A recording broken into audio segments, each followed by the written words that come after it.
O dragoste, episodul 66. Ce s-a întâmplat? Din păcate, serialul nostru preferat a ajuns la final de sezon cu acest episod. Ce s-a întâmplat în acest episod? Haideți să aruncăm împreună o privire la acest rezumat video pregătit de noi. Cei care sunt supărați că serialul a ajuns la final de sezon, vă rugăm să apreciați videoul pentru a ne arăta susținerea voastră. Pembe este șocată de adevărurile pe care le-a aflat de la Nilay. Amândouă se tem de consecințele grave ale acestei situații.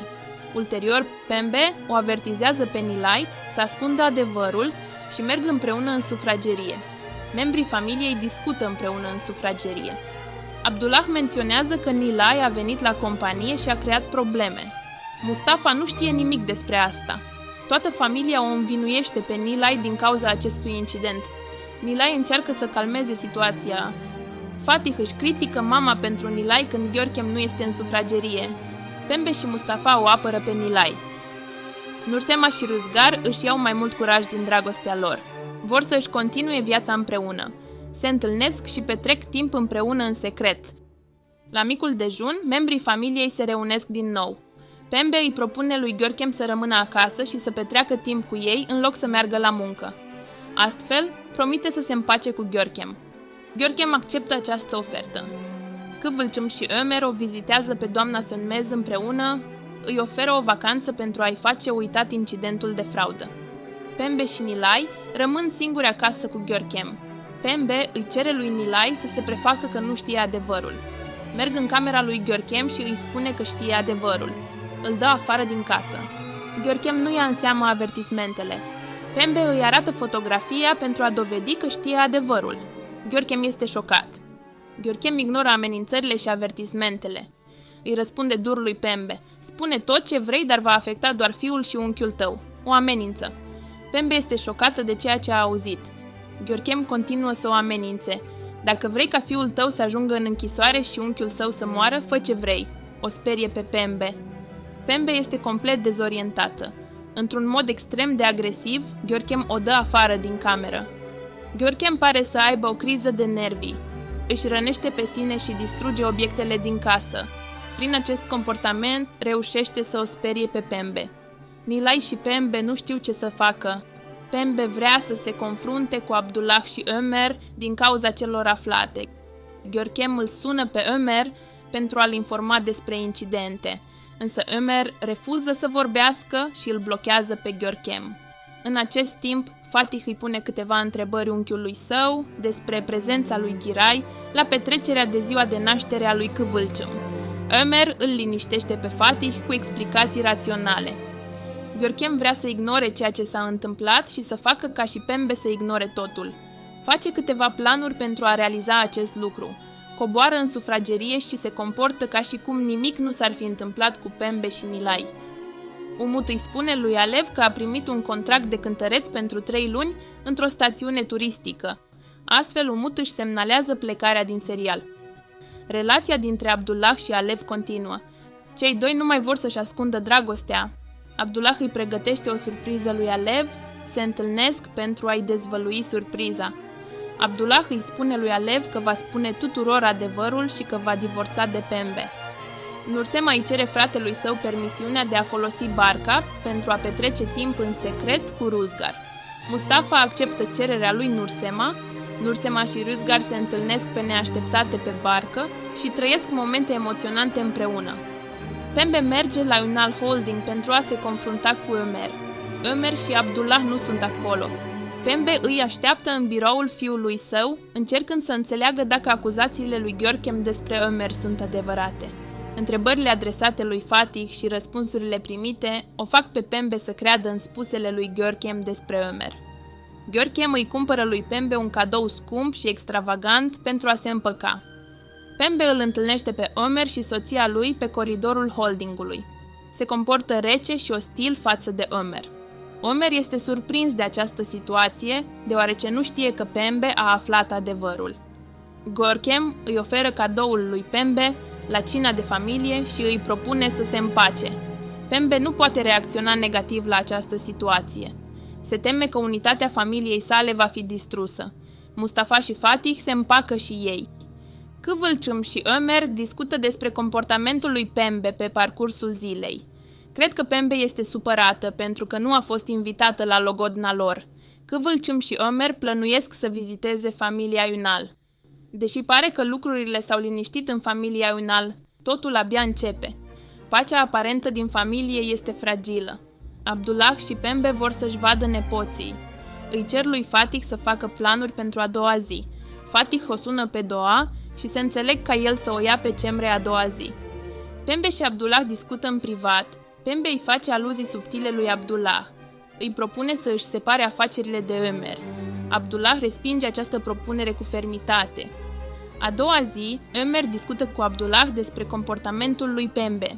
Crede că această situație este din cauza relației ascunse a lui Abdullah cu Alev. Ömer îi spune lui Abdullah că vrea să fie oaspete la familia Ünal împreună cu soția sa. Abdullah acceptă această cerere și îi spune soției sale că Ömer și Kıvılcım vor veni la cină. Alev îl sună pe Abdullah și îi propune să se întâlnească seara. Abdullah îi spune că va avea o cină de familie și că după cină îi va spune lui Pembe adevărul. Rüzgar și Nursema continuă să se întâlnească în secret. Plănuiesc să se întâlnească din nou seara. La întâlnirea de seară, Rüzgar intenționează să-i ceară lui Nursema să se căsătorească cu el. Pregătirile pentru cina planificată au loc la familia Ünal. Fatih o aduce pe fiica sa, Cemre, acasă. Nursema, care a promis să se întâlnească cu Rüzgar, este surprinsă să audă despre cina din acea seară. Primește permisiunea de a ieși după cină. Giray și Doğa petrec timp împreună. Giray îi face câteva mărturisiri.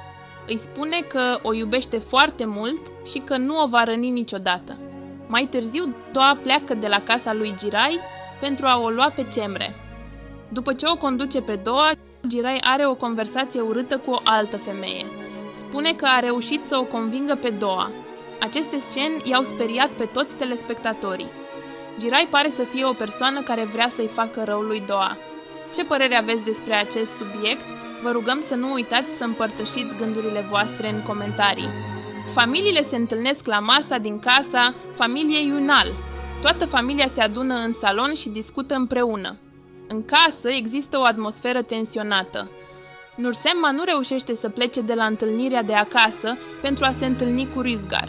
Pembe, care este extrem de tensionată, îi refuză cererea de a pleca. Fatih este deranjat de întâlnirea lui Doğa cu Giray, care a venit acasă mai târziu. Mai întâi reacționează dur față de Doğa, apoi față de Kıvılcım. Acuză că Doğa a neglijat-o pe Cemre în timp ce se vedea cu Giray. Ömer îl avertizează pe Fatih din cauza cuvintelor sale. În replică, Pembe îl avertizează dur pe Ömer.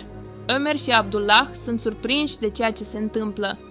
Görkem, care a plecat din cameră pentru scurt timp și s-a întors, o învinuiește pe Nilay când vede că tensiunea a crescut. Discuțiile continuă între Nilay și Görkem. Abdullah intervine și oprește pentru o vreme certurile, împiedicându-i pe Kıvılcım și Ömer să plece. Rüzgar o sună de mai multe ori pe Nursema, dar nu reușește să o contacteze. Începe să se îndoiască de fidelitatea lui Nursema, deoarece o așteaptă de mult timp la locul de întâlnire. Alev, care este însărcinată, începe să aibă dureri. Nu primește răspuns de la nimeni pe care îl sună pentru ajutor.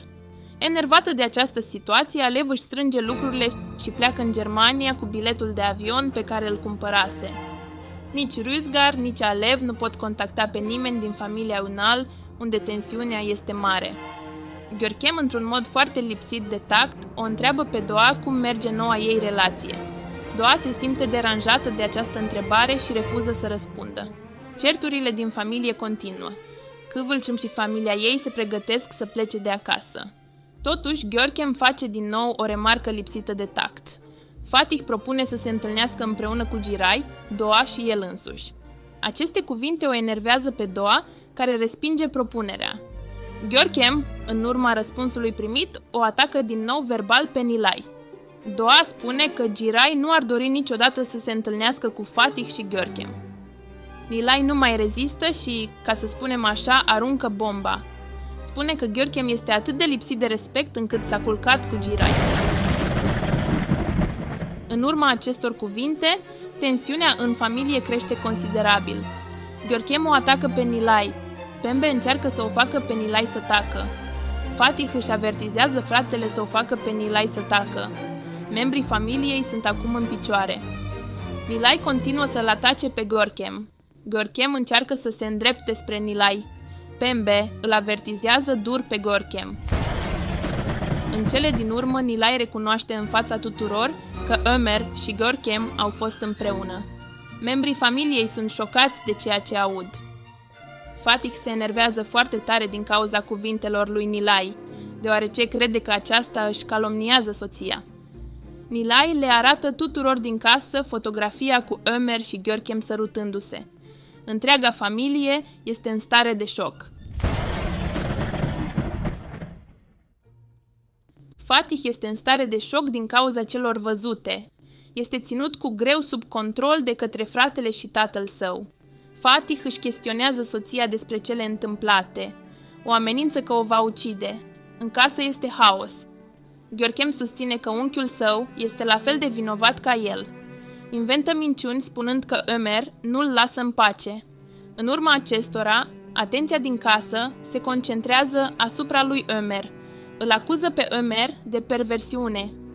Ömer spune că Görkem spune prostii și că relația lor a fost înainte de Fatih, ceea ce îl înfurie și mai mult pe Fatih.